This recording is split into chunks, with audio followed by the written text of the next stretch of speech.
Now, it's interesting that no one's really saying how this leak occurred from the perspective of China, but they are pointing a finger at the United States. And my thought is, I feel like they have a small taste of their own medicine.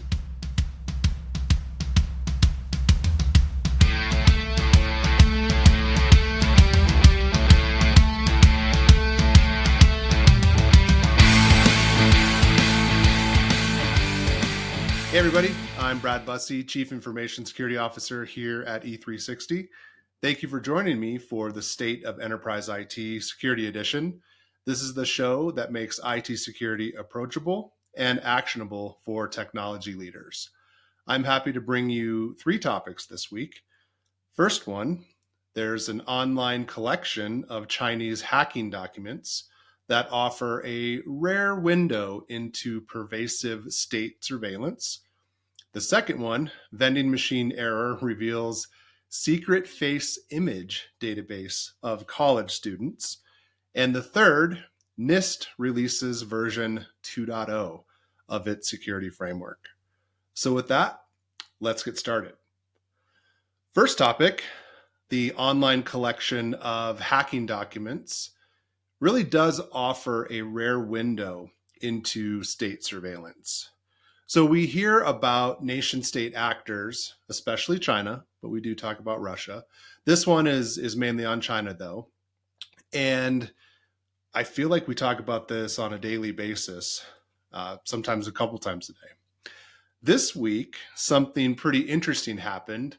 It appears to be an insider leak of company suspected of providing cyber espionage and targeted intrusion services for the Chinese security services.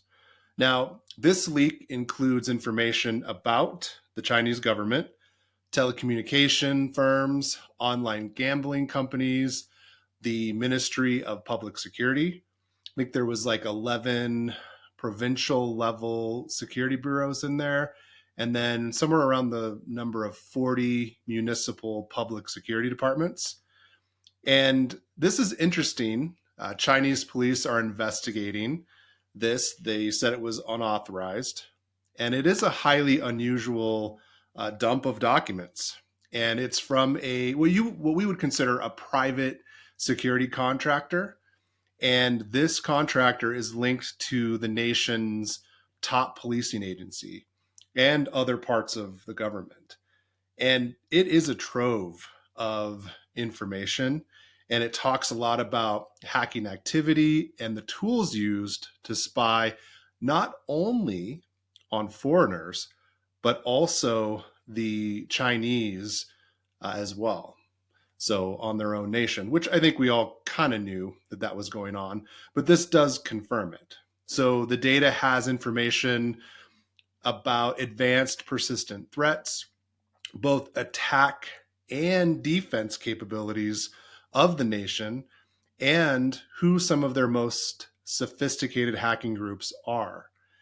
And the data shows how much the firm, this private firm, charged various Chinese ministries to hack other countries. So I found that's pretty interesting.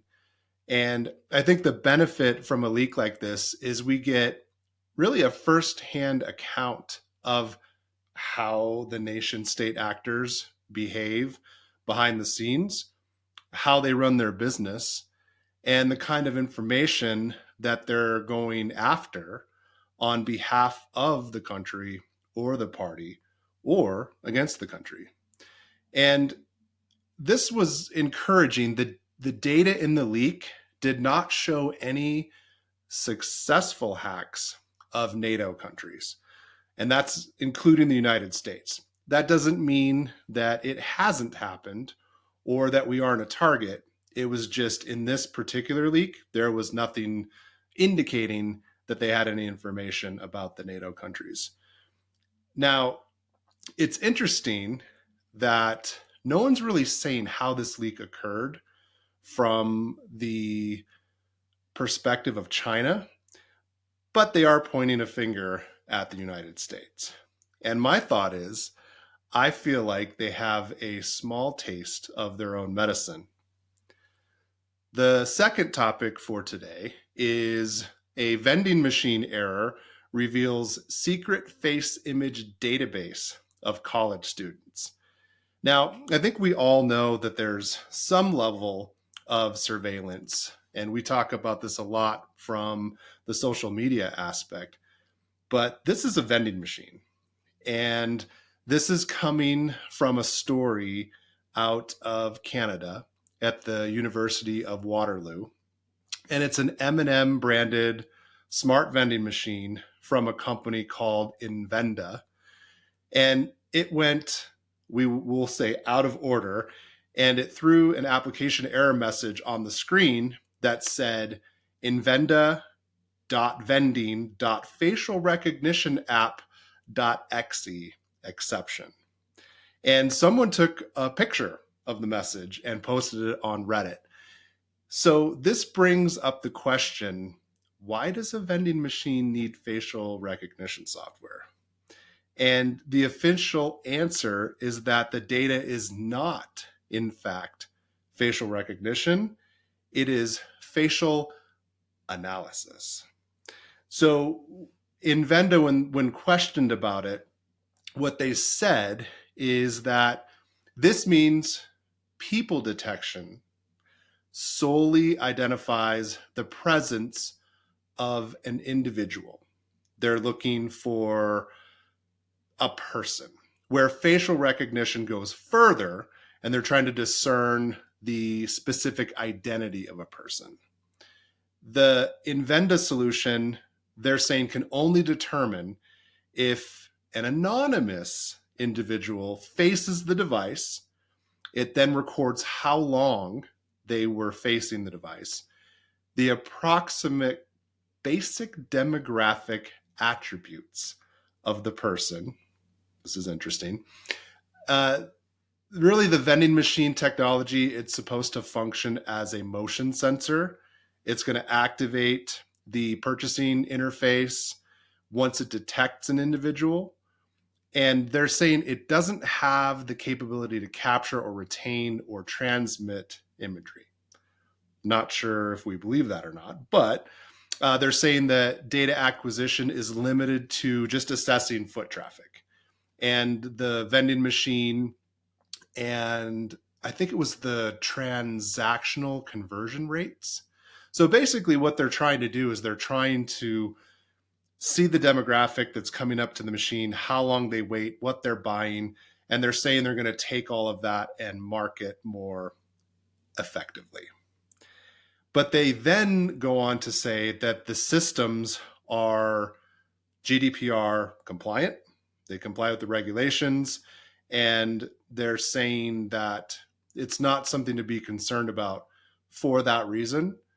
But honestly, if they're not retaining any of this information, then why the statement about the GDPR, the retention and the transmission of data?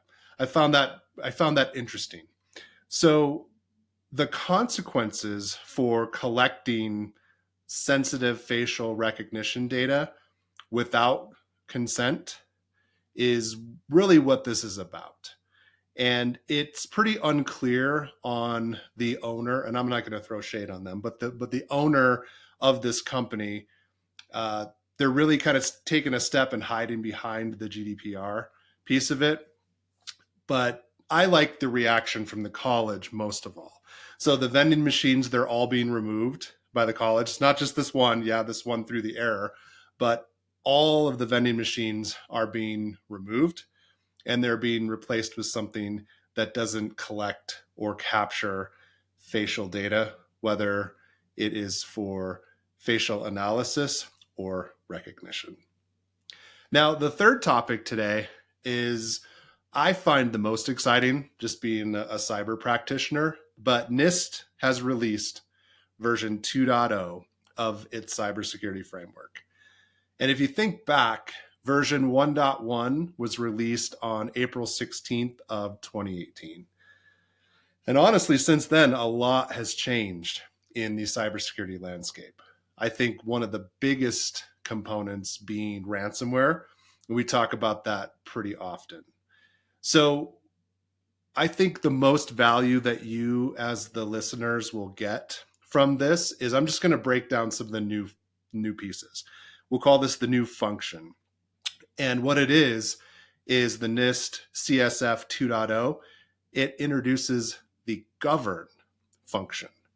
And that's focusing on leadership and the commitment of leadership, governance structures, and policy development for cybersecurity. So think of this as adding a strategic layer to the framework. So if you're thinking about the NIST CSF wheel that everyone is probably pretty familiar with, we've got identify, protect, detect, respond, and recover. And then on the inner ring now is the govern layer. So when I look at this and I think about what else outside of govern the NIST CSF 2.0 does, there's some enhanced focus on a couple of areas that I found important. So one of them is cybersecurity supply chain risk management. So there's more guidance on managing risks associated with vendors and other partners in the digital ecosystem. If you think back to a lot of the breaches that have happened over the past 10 years, a lot of them have been from supply chain or third parties. So there's more guidance around third party risk management. Measuring cybersecurity outcomes. And what I was looking at is the updated framework. It emphasizes defining and measuring the effectiveness of cybersecurity efforts, promoting data-driven decision-making. And then integrated risk management. So it really encourages integrating cybersecurity risk management into what you could look at as the broader organizational risk framework. And what they're trying to get to is a holistic approach. Now, when I look at how many organizations are vested in the cybersecurity framework from NIST and the 1.1 version, just think of it this way, that it still remains a valid framework. You can still keep using it. It's not like you have to run out and start 2.0 tomorrow, but I do think that there's a lot of value from it. And 2.0, it's just building on the core functionalities of the 1.1 version. And it's aiming to address evolving threats and really improve usability for all organizations. Because if you think of the origin story of NIST, it was really focused on a lot of regulated type of businesses. You've seen the Department of Defense and the federal government really latch on to a lot of the NIST framework. And then there's a bunch of other pieces too. So I think what we're looking at is just a broader acceptance and scope for NIST, which I certainly appreciate. So if I'm looking at the govern function, as we've talked about, I'm just going to briefly talk a little bit about the different components, because there's only 8 of them. And I say that a little tongue in cheek, there's only 8 of them, but there's a lot of work to do within those 8. There's controls that you should be looking at, but I'll just go over them pretty quick. So the first one is establish a risk management program. And that's just emphasizing the importance of having a formal program to manage cybersecurity risks. A lot of you have risk registers, a lot of you have GRC programs, but this is really putting a little more onus around govern. Then second one, assign risk management roles and responsibilities. And this is just clearly defining who, what role, what responsibility, and that's focused on cybersecurity risk management. And it's really crucial for accountability and just effective implementation of the framework. Third one, develop and document risk management processes. So establishing documented processes, ensuring consistency and repeatability in managing cybersecurity risks. Fourth one, I feel like I'm saying risk a lot, but I am for a reason. Conduct the risk assessments. So really regularly evaluating and assessing cybersecurity risks. And this is essential for identifying vulnerabilities and prioritizing any mitigation efforts. The fifth one in govern, develop and implement risk treatment plans. So developing and implementing plans to address identified risks, that really forms the core of any risk mitigation strategy. The sixth one, monitor risk management activities. And that's just like other parts of the framework, just continuously monitoring the effectiveness of your risk management activities. And that's necessary to ensure the ongoing relevance and effectiveness of the program. The seventh one, communicate cybersecurity risks and risk management activities. Tell everybody what you're doing. So effective communication of cybersecurity risks and ongoing efforts, it's critical for raising awareness. And I've looked at this before, and it's true. It's really gaining buy-in from key stakeholders. And the eighth one, maintain and update the risk management program. So regularly reviewing, updating, and maintaining the risk management program. And that's essential to ensure that it is continued, effective, and supported in a dynamic threat landscape. So I would say overall, NIST CSF 2.0, it does represent a significant update. It's offering more comprehensive guidance and addressing current cybersecurity challenges. And I will say again, organizations that are using CSF 1.1, it's still good. There's still a lot of value to that framework. It is at your disposal. But consider your path to NIST CSF 2.0.